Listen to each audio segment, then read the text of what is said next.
하나님께서 이 로마서를 통해서 우리에게 말씀하신 것은 우리의 구원은 오직 하나님의 은혜로 얻는다는 것을 우리에게 말씀해주고 있습니다. 그래서 바울이 계속 강조하는 것이 우리의 의로움이나 우리 어떤 행위로는 결코 구원을 얻을 수가 없다는 것입니다. 오직 하나님의 은혜로 우리는 구원을 얻었다고 성경 말씀을 통해서 우리에게 말씀해주고 있습니다. 그래서 지난주에 보았던 말씀 6장 1절 말씀, 그런즉 우리가 무슨 말을 하리요? 은혜를 더하게 하려고 죄에 거하겠느냐?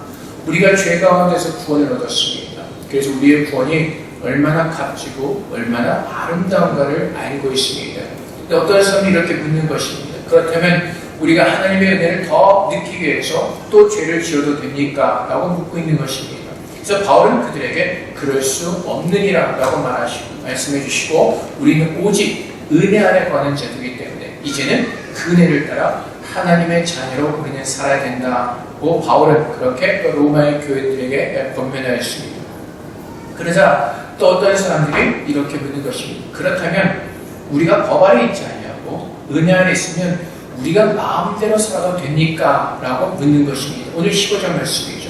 그러지 어찌하여 우리가 법 아래 있지 않냐고, 은혜 아래 있으니 죄를 지으리요. 하나님의 은혜로 산다면 지금 우리가 무엇을 해도 괜찮다는 것입니까? 우리가 은혜 아래 있다면 우리가 내 마음대로 살아도 되는 겁니까? 라고 묻고 있습니다. 여기에 대한 대답을 구약의 말씀에서 우리가 한번 찾아보기를 원합니다. 여러분에게 한 가지 질문을 드리겠습니다. 구약의 아담으로부터 지금까지 수많은 사람들이 예수를 믿고 구원을 얻었습니다. 그렇다면 이 수많은 사람들 중에서 하나님의 임재하심을 가장 기대하고 소망했던 사람이 누구일까요? 예수 오시기를 간절히 고대했고 그 은혜를 입었을 때 이제 내가 그 주님의 나라에 들어가기를 가장 소망하는 사람이 누구일까요? 아마 여러분들은 나라고 대답을 분명히 하실 겁니다. 나는 정말 그렇게 예수님을 사모하고 천국에 들어가기를 소망합니다 라고 아마 여러분들은 아마 생각 속에서 그렇게 대답하기를 원하실 겁니다. 근데 우리가 조금 객관적으로 생각해서 지금 그 성경의 인물 중에서 하나님의 나라를 가장 갈망했던 사람이 누구였을까요? 대답이 안 나오시죠? 아마 아담이지 않을까 싶습니다. 그 이유는 아담은 에덴 동산에서 하나님의 나라를 맛보았기 때문에 그렇습니다. 하나님께서 아담을 흙으로 창조하시고 생기를 불어넣으셨습니다. 죄를 짓기 전의 모습이었죠. 에덴 동산에서 하나님께서 베풀으신 모든 은혜를 누리며 살았습니다. 여러분들이 가끔 여행 방송이나 우리가 어떤 그 여행지를 갈 때 굉장히 아름다운 곳, 굉장히 좋은 곳을 보면 뭐라고 표현하시죠? 여기가 에덴 동산 같다라고 표현을 합니다. 왜요? 그만큼 에덴 동산은 하나님께서 인간들에게 베풀으셨던 놀라운 그 수많은 그 모든 복을 누릴 수 있었던 하나님의 동산이기 때문에 그렇습니다. 아담은 바로 거기에서 살았습니다. 거기에서 하와와 함께 행복하게 살고 있었습니다. 그래서 아담은 하나님께서 베풀으신 그 은혜를 누리는 삶이 무엇인지를 아담은 충분히 알고 있었던 것입니다. 근데 그 다음의 삶이 어떻게 되죠? 어리석게도 하나님의 말씀에 불순종하는 죄를 짓죠. 그리고 에덴 동산 밖으로 쫓겨나게 됩니다. 그가 에덴 동산 밖으로 쫓겨났을 때 하나님께서 아담에게 벌하신 그 벌이 창세기 3장 17절부터 했습니다. 아담에게 이르시되 내가 내 아내의 말을 듣고 내가 네게 먹지 말란 나무의 열매를 먹었은즉 땅은 너로 말미암아 저주를 받고 너는 내 평생의 수고하여 그 소선을 먹으리라. 땅이 내게 가시덤불과 엉겅퀴를 낼 것이라. 내가 먹을 것은 밭의 채소인즉 내가 흙으로 돌아갈 때까지 얼굴에 땀을 흘려야 먹을 것을 먹으리니 수고하고 노동하는 벌을 받았습니다. 에덴 동산에 있을 때는 하나님께서 주시는 것을 누리면 되었습니다. 근데 에덴 동산 밖에서는 어떻게 된다고요? 스스로 노동을 해야지만 먹을 것이 있다는 것입니다. 근데 가장 안타까운 것은 무엇이라고요? 그럼에도 불구하고 그들이 무엇을 했다고요? 땅에 내게 가시덤불과 엉겅퀴를 낼 것이다. 소망이 없다는 것입니다. 아담이 이 땅에서 그렇게 수고하고 애써도 이 땅에서는 소망이 없다는 것입니다. 그래서 아담의 그 상황에 대해서 가장 잘 설명한 부분이 시편 107편의 말씀일 것입니다. 110편 10절 말씀에 사람이 흑암과 사망의 그늘에 앉으며 곤고와 쇠사슬에 매이면 바로 이것이 죄인들의 모습입니다. 하나님 말씀을 불순종함으로 말미암아 이제 사탄의 종이 되어서 그들은 모든 자유를 다 빼앗기게 되었습니다. 그리고 어떻죠? 죄의 노예가 되어서 죄를 지을 수밖에 없습니다. 죄가 무엇입니까? 내가 왕이 되어서 내 인생을 책임지는 것입니다. 아담과 하와가 불순종한 이유가 어디 있다고요? 하나님께서 주시는 복을 거부하고 내가 왕이 되어서 내 인생을 내가 책임지겠다는 거였습니다. 그 결과가 어떻게 되었습니까? 그들은 수고하고 어둡고 무거운 그 인생의 짐을 지고 그들은 고통 가운데 살 수밖에 없게 된 것입니다. 그것이 오늘 이 시대를 살아가는 사람들의 모습일 것입니다. 여러분들이 회사에서 얼마나 많은 수고를 하고 계십니까? 얼마나 많은 그 일들을 하고 계시고 얼마나 많은 고통과 어려움 가운데 살고 계십니까? 어떤 집사를 보면 너무나 요즘은 좀 괜찮은 것 같지만 한동안 힘들 때는 일이 안 되면 그 일이 안 된다는 이유로 보고서를 써야 되고 또 무슨 계획을 짜야 되고 뭐 해야 되고 굉장히 사람이 찌드는 모습으로 살아갔습니다. 근데 오늘날 이 땅에서 살아가는 모습들이 다 그렇지 않습니까? 우리가 이 땅에서 살기 위해서 계획하고 노력하고 수고하고 근데 여러분 이 땅의 모든 삶이 우리가 원하는 대로 사라지지 않습니다. 그렇지 않습니까? 여러분 회사에서 계획했던 것들, 여러분들의 가정에서 계획했던 것들, 애들 위해서 계획했던 모든 것들이 우리의 생각대로 이루어지지 않습니다. 우리가 열심히 노력하지만 이루어지지 않습니다. 그래서 그 뒤를 따라서 오는 것이 무엇이죠? 근심과 걱정입니다. 계획을 세우고 열심히 일을 하면서 또 우리 마음에 드는 것은 근심과 걱정이죠. 일이 안 되면 어떨까? 이렇게 하면 어떻게 될까? 그 근심과 걱정 속에서 우리는 헤어나오지 못하는 것입니다. 이 땅에 사는 사람들이 모두가 다 그 근심과 걱정과 염려 속에서 살아갑니다. 그래서 무엇으로 표현할 수가 있죠? 어둠으로 표현할 수가 있습니다. 흑암으로 표현할 수가 있습니다. 우리가 아무리 계획하고 우리가 아무리 걸어가지만 우리가 할 수 있는 것은 아무것도 없기 때문에 그렇습니다. 그럼에도 불구하고 사람들은 어리석게도 근심과 걱정과 염려 속에서 헤어나지 못하는 그 삶을 살고 있습니다. 그러면서 마음이 힘들고 늘 마음에 어려움이 있고 스트레스 속에서 살아가는 것입니다. 여러분 요즘 사회 한번 보십시오. 발달한 것 같습니다. 과학이 발달하고 얼마나 편한 시대에 살고 있습니까? 요즘은 스마트폰 하나로 집에 에어컨을 다 제어할 수가 있고 전기 청소기도 움직일 수가 있고 굉장히 편한 시대에 살고 있습니다. 근데 사람들의 마음은 어떻습니까? 사람들의 마음은 더 스트레스 속에서 더 많은 정신병 환자들이 일어나고 얼마나 무서운 일들이 많이 일어나고 있습니까? 그것이 하나님께서 말씀하시는 말세가 가까울수록 우리에게 드러나는 모습인 것입니다. 사람들은 더 자기를 상하고 자기를 컨트롤하지 못하고 그 악한 모습 속에 살 수밖에 없는 그 이유가 마음을 빼앗겨버렸기 때문에 그렇습니다. 마음속의 근심과 걱정 속에서 자신의 모든 것들을 가져버리고 잃어버렸기 때문에 그렇습니다. 근데 하나님께서는 어떻다고요? 우리를 그 어둠의 나라에서 하나님의 빛의 나라로 우리를 옮기셨다고 말씀하시는 것입니다. 그 죄 가운데서 어쩔 수 없이 그 죄의 노예가 돼서 마음의 근심과 걱정을 버리고 살 수밖에 없었던 우리를 하나님의 나라로 옮기셔서 이제는 하나님의 은혜를 누리며 살 수 있는 그 하나님의 자녀가 되게 하셨다는 것입니다. 아담이 그 불순종함으로 말미암아 수고하고 노동하는 그 에덴 동산 밖의 삶을 살다가 이제는 하나님께서 용서하시고 그를 에덴 동산으로 다시 회복시켜 주셨다는 것입니다. 그렇다면 어떻겠습니까?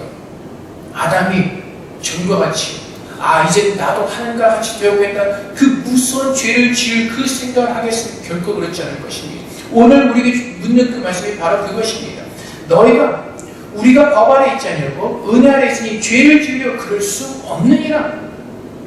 우리의 심령이 바뀌었다는 것입니다. 아담과 하와가 불순종으로 말미암아 이제는 죄의 노예가 돼서 죄의 자녀로 살 수밖에 없었지만은 하나님께서 그 죄 가운데서 우리를 구원하시고 이제는 하나님의 나라로 우리를 부르시고 하나님께서 우리의 왕이 되셨다는 것입니다. 우리는 자유를 얻었다고 해서 우리의 마음대로 살려고 부르신 것이 아니라 하나님을 바라보면서 그 하나님께서 우리에게 베풀으시는 그 은혜를 누리며 사는 하나님의 자녀로 우리를 새롭게 하셨다는 것입니다. 아담이 에덴 동산에 있을 때 다스리는 자였습니다. 그는 하나님께서 그들에게 말씀하셨죠. 땅을 정복하고 이 세상을 다스리라고 말씀하십니다. 에덴 동산이 아담과 하와가 에덴 동산에 놀고 먹었던 것이 아니라 하나님께서 말씀하신 것이 있어서 땅을 정복하고 다스리라고 말씀하시죠. 그들에게는 조합이 있었습니다. 근데 그 조합은 하나님의 은혜를 통해서 이루어질 수가 있는 것이었습니다. 하나님께서 모든 것을 주셨기에 그들은 하나님 말씀에 순종함으로 그 모든 것들을 아름답게 이룰 수가 있었습니다. 근데 하나님께서 선악과를 두시죠. 에덴 동산 중앙에 선악을 알게 한 나무를 두시고 이 열매를 따먹지 말라고 말씀하십니다. 왜 그렇죠? 그들 마음 가운데 그들이 다스리는 자였기 때문에 그들이 교만해져서 하나님을 잊어버릴까? 그들이 이 땅을 다스리는 자였지만은 그들이 순종해야 될 대상이 있다는 그 하나님을 알게 하시기 위해서 그 동산 중앙에 선악을 알게 한 나무를 두셨을 것입니다. 마찬가지입니다. 우리가 어둠의 나라에서 이제는 빛의 나라로 옮겨졌습니다. 그렇다면 이제 우리는 나를 부르신 그 하나님을 바라보면서 그분의 말씀에 순종하면서 우리의 의의 제사를 드려야 되는 것입니다. 지난주의 말씀을 통해서 우리에게 어떤 말씀을 주셨죠? 이제 우리는 은혜 아래 있는 자들이라고 말씀하십니다. 이제 죄를 이기기 위해서는 하나님께 우리를 의의 경기로 드리라고 말씀하십니다. 그것이 에베소서 말씀을 통해서 우리에게 깨닫게 하시는 것이 무엇이죠? 하나님의 말씀이 내 안에 임재하셔서 그분이 나의 무기가 되시고 그분이 나의 능력이 되시고 그분의 말씀 앞에 우리를 드리라고 말씀하시는 것입니다. 그래서 야고보서 1장 21절 말씀에 그러므로 모든 더러운 것과 넘치는 악을 내버리고 너의 영혼을 능히 구원할 바 마음에 심어진 말씀을 온유함으로 받으라. 말씀을 온유함으로 받으라는 것입니다.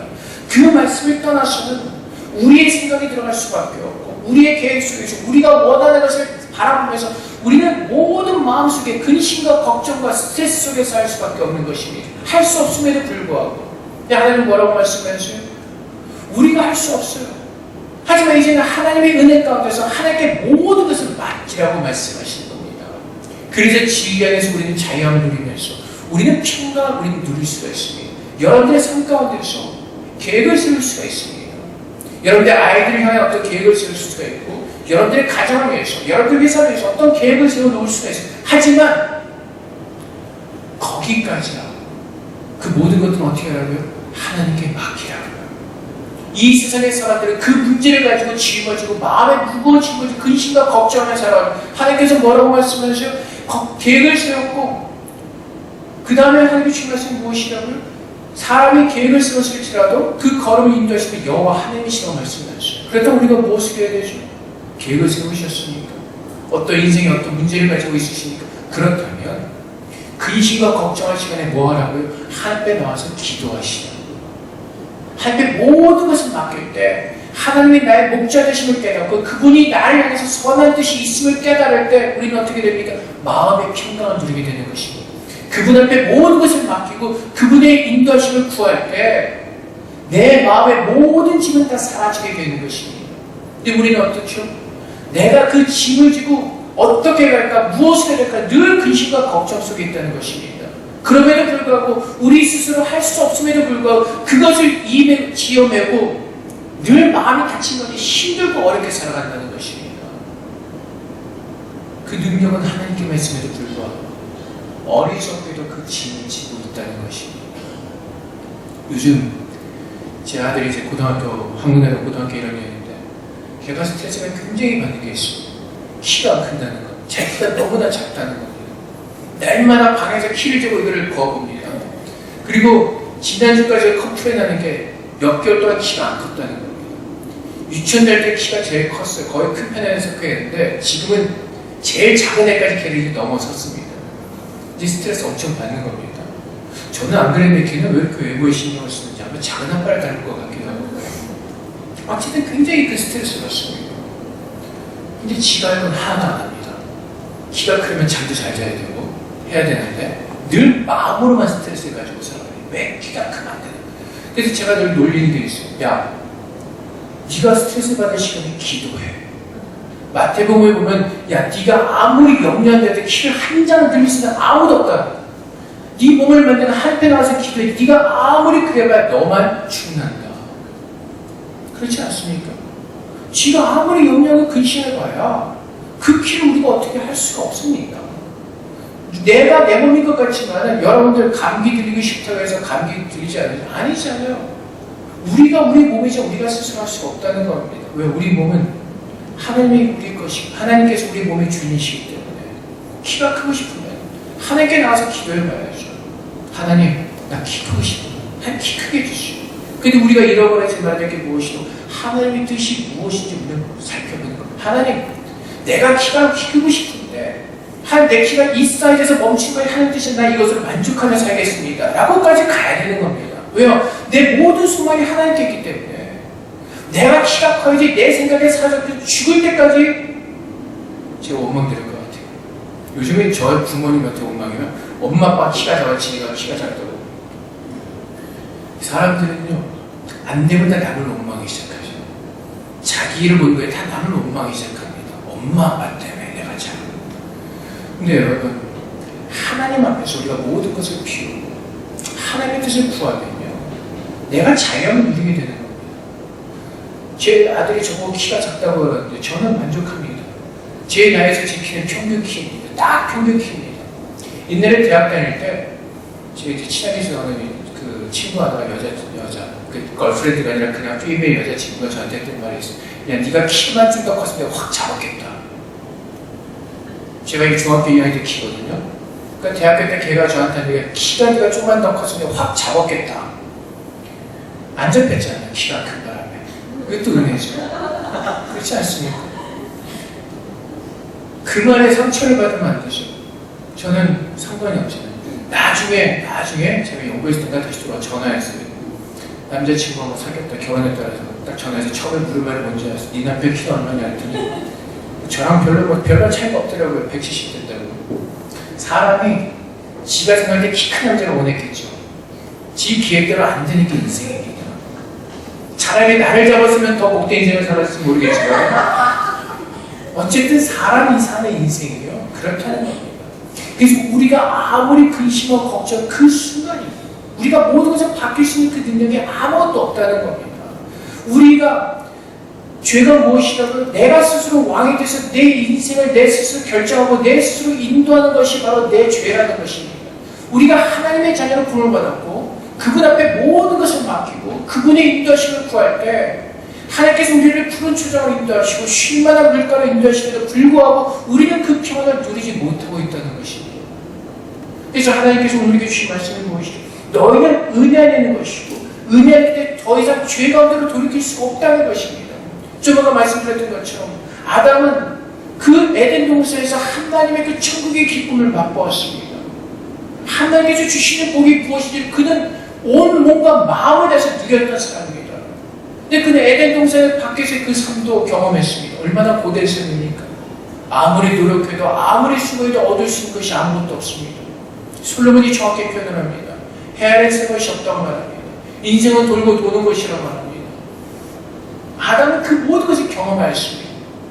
그렇다면 만약에 하나님께서 그 아담이 살아있을 때 하나님께서 그를 다시 에덴 동산으로 불러들이셨을 때 아담은 어떤 모습으로 살았겠습니까?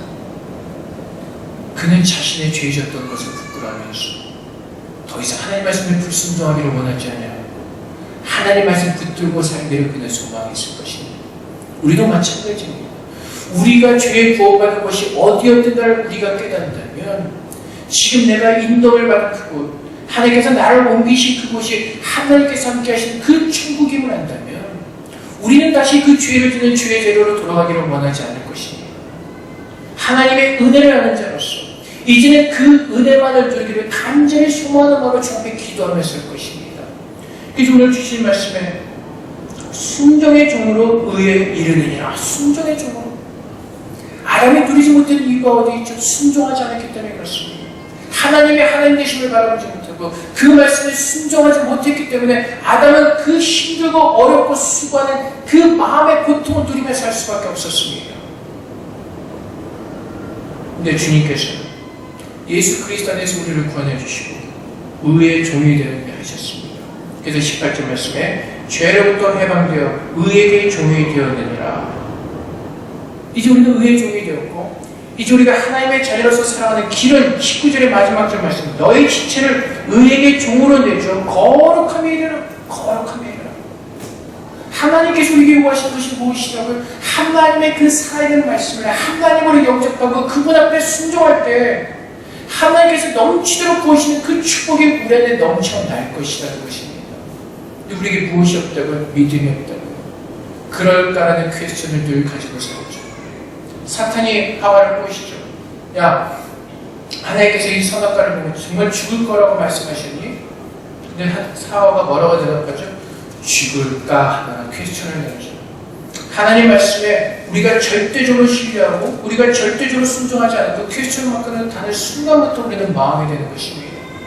그래서 하나님께서 우리가 살아가는 길은 우리가 이제는 천국 백성으로 우리가 살았고 이제 빛의 나라로 우리가 옮겨졌다면 의에게 종으로 주 거룩함에 이르라고 말씀하십니다. 이 말씀은 지난주의 말씀과 동일한 말씀이 들어갈 수가 있습니다. 하나님 말씀할 때 우리는 순종하는 겁니다. 근데 무엇으로요? 마음으로요. 17절 말씀에 너에게 전하여 줄 바 교훈의 본을 마음으로 순종하여 마음으로 순종하여 마음을 다하여 순종하는 것입니다. 하나님께서 그분의 말씀을 우리의 마음에 채워주실 때 내 전심을 다하여 그분의 말씀을 기뻐하고 순종하며 주님 앞에 나갈 때 하나님께서 약속하신 그 평강이 우리를 주관하시고 그 기쁨을 우리에게 날마다 부어주시겠다고 말씀하신 것입니다. 하나님을 바라볼 때 그래서 우리 하나님께서 뭐라고 말씀하시죠? 십자가에서 하나님의 사랑을 확증하셨다는 것입니다. 여러분들 궁금하신 게 있으시죠? 하나님 정말로 나를 사랑하실까? 하나님께서 뭐라고 말씀해? 십자가를 뭐라고 말씀하십니까? 내가 너를 위해서 내 아들 독생자 예수를 너에게 주기까지 이렇게 사랑했는데 내가 너에게 더 아까울 게 무엇이 있겠냐고 말씀하시는 겁니다. 그러시면서 너희는 나를 온전하게 신뢰하라. 내 말을 듣고 내 말 마음에 순종하면 다윗이 고백하였다. 여호와 내 목자시 내게 부족함이 없으면 그 은혜의 삶을 살게 하신다고 말씀하십니다. 어디요? 내 마음에 평강이 이루어지고 내 마음에 하나님의 나라가 임하는 것입니다. 사랑하는 성도 여러분, 오늘 우리가 이 땅에서 살아가면서 쉽지 않은 인생을 살아갑니다. 예수를 믿는다고 해서 세상이 달라지지 않습니다. 하지만 그럼에도 불구하고 하나님의 은혜로 우리는 그 평강의 삶을 누리며 하나님께서 복 주시는 그 생명의 은혜를 누리며 살아가도록 하나님은 그렇게 우리를 부르셨습니다. 여러분이 예수를 믿으면서 예수를 믿기 전에 그 어리석은 삶의 모습으로 돌아가기를 원하십니까? 하나님께서 나의 복이 되시고 나의 힘이 되시고 나의 능력이 되시겠다고 분명히 선포하시고 말씀하셨음에도 불구하고 아직도 그 하나님을 믿지 못하고 내 자신을 의지하고 내 자신이 왕이 되려고 그 죄된 모습으로 여러분들은 돌아가시기를 원하십니까? 그래서 내 마음이 스스로 근심과 걱정 속에서 염려 가운데서 내가 이룰 수 없는 그것을 붙들고 어리석은 삶을 사시겠습니까? 그것이 오늘 15절에서 우리에게 질문하는 것입니다. 그런지 어찌하려 우리가 법 아래 있지 않으려 은혜 아래 있으니 죄를 지으려. 하나님의 은혜를 맛본 사람들은 결코 돌아가지 않을 것입니다. 아담이 에덴 동산으로 돌아갔다면 결코 그는 하나님 말씀에 불순종하는 그 죄를 다시는 범하지 않을 것입니다. 그 죄의 자리가 얼마나 무섭고 그 죄의 자리가 얼마나 비참하고 얼마나 황망한 것인가를 그는 알기 때문에 그렇습니다. 그렇다면 여러분, 우리가 구원받은 그곳이 바로 에덴 동산의 밖이었습니다. 우리가 아무리 수고해도 얻을 수 없는 것, 결국은 사망 가운데 모든 것이 삼켜질 수밖에 없는 것, 그 어리석은 삶은 그곳에서 우리는 구원을 얻었습니다. 또다시 하나님이 없는 그 황망한 곳으로 다시 돌아가기를 원하십니까? 하나님의 은혜가 없는 그 메마른 땅으로 여러분 다시 돌아가기를 원하십니까? 그렇지 않으실 겁니다. 이제는 나를 구원하신 하나님을 붙들고 그 생명의 복에 거느되신 하나님의 은혜를 누리기를 여러분들은 소망하실 것입니다. 그래서 하나님께서 우리에게 요구하신 것은 마음입니다. 너의 마음을 내게 달라고 말씀하시는 것입니다. 너의 마음 가운데 내 생명의 말씀을 부을 것이니 그 말씀을 너의 마음에 품고 순종하라고 말씀하십니다. 내가 가진 나의 모든 은혜를 너에게 줄 것이라고 하나님 우리에게 선포하시고 말씀하시고 약속하십니다. 사랑하는 성도 여러분, 우리가 하나님의 은혜를 받은 자들입니다. 20절 말씀에도 이제 너희가 죄로부터 해방되고 하나님께 종이 되어 거룩함에 이르는 열매를 맺었으니 그 마지막은 영생이니라.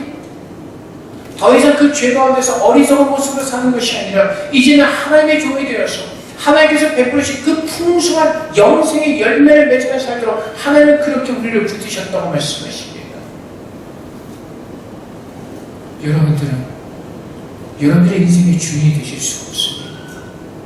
내 스스로 내 길을 지킬 수가 없는데 여러분들이 어떻게 주인이 된다고 말하실 수가 있겠습니까?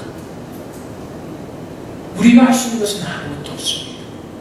하나님께서만이 이루어 가시는 것입니다. 그렇다고 우리가 할 수 있는 것은 오직 그분을 믿는 길 외에는 다른 길이 없는 것입니다. 오직 예수 외에는 하나님께 나가는 길이 없게 오직 예수 믿고 그분 앞에 모든 것을 맡긴 것 외에는 다른 길이 없는 것입니다. 주님께서 말씀하시죠. 수고하고 무거워진 자들아 다 내게로 내가 너희를 쉬게 하리라. 예수 맺은 멍에는 더 무겁습니다. 근데 그 멍에를 메고 우리에게 배우라고 말씀하십니다.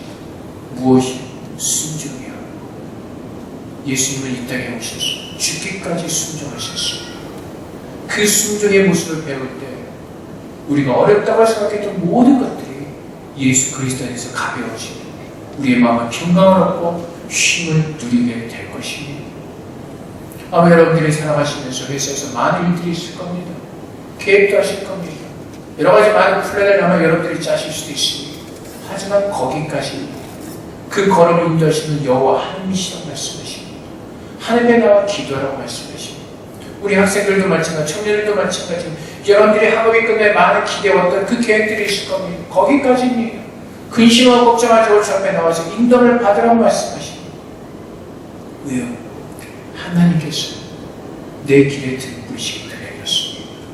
10편 119편에 말씀처럼 오직 여호와의 말씀이 내 발에 등불이기 때문에 주님 앞에 나와 인도를 구하며 그분의 인도하심을 따라가는 그 길이 평강의 길이기 때문에 그렇습니다. 10편 23편을 다윗이 언제 지었습니까? 왕궁에서 편하게 왕으로서 지을 때 진 시가 아닙니다. 쫓겨다니면서 힘들고 어려울 때 진 시입니다. 그는 자기가 처한 상황을 바라보지 않습니다. 자기 모습을 바라보지 않습니다. 그를 부르신 하나님을 바라보면서 그분께서 자기를 향한 계획이 있으시고 섭리가 있으심을 깨닫고 그는 하나님을 바라보면서 기도하며 주님만을 바라보는 그 믿음을 하나님께 서 있는 것입니다. 그것이 하나님께서 기뻐하시는 모습입니다. 내가 나를 의지하는 것이 아니라 여호와 하나님께 내 모든 것을 맡기고 그분만을 의지하는 그 거룩한 삶. 하나님께서 그런 자들을 축복하시고 하나님께서 하나님의 그 하늘문을 여시고 구원의 비밀한 복을 우리에게 부어주실 것입니다. 우리의 소망은 세상에 두지 않습니다. 세상은 언제 망할지 모르기 때문에 그렇습니다. 요즘 세상의 기운이 다 이상해졌습니다. 아주 수많은 일들이, 이상한 일들이 요즘 계속해서 일어나고 있습니다. 물론 주님께서 말세가 가까움에 따라 이상한 어떤 기상의 어떤 그 재난도 일어날 것이라고 말씀하셨습니다. 그래서 믿는 자는 어떻게 합니까? 깨어서 무엇을 기다립니까? 주님 오실까를 바라보는 겁니다. 우리는 깨어서 이 세상에서 내가 어떻게 잘 먹고 잘 살까를 기대하는 것이 아니라 주님께서 오실 그날을 어떻게 준비하며 살까? 우리는 거기에 소망을 두는 것입니다. 세상에 소망을 두는 자들은 세상의 근심과 걱정을 싸매고 살아갈 수밖에 없습니다. 하지만 우리가 은혜 안에 있는 자들, 하나님을 믿는 자들이라면 그분 앞에 나와 우리는 그분만을 신뢰하며 그분 앞에 모든 것을 맡기고 범사에 기도하며 감사하며 평강으로 우리의 마음을 하나님께서 주장하여 주실 것입니다. 사랑하시는 여러분, 죄의 삭선 사망이 하나님의 주시는 그리스도 예수 우리 주 안에는 영생이다. 죄의 대가는 사망입니다. 하지만 하나님의 선물은 영생이요 예수 그리스도 안에 있는 하나님의 축복이라고 말씀하십니다. 영생은 우리가 행위로 얻은 것이 아닌데 하나님의 선물이라고 표현하는 것입니다. 죄의 대가는 죽음이지만 우리의 영생은 하나님의 선물입니다. 하나님은 그 선물을 우리에게 주셨습니다. 이보다 더 놀라운 선물은 없습니다. 이보다 더 귀하고 아름다운 선물은 없습니다.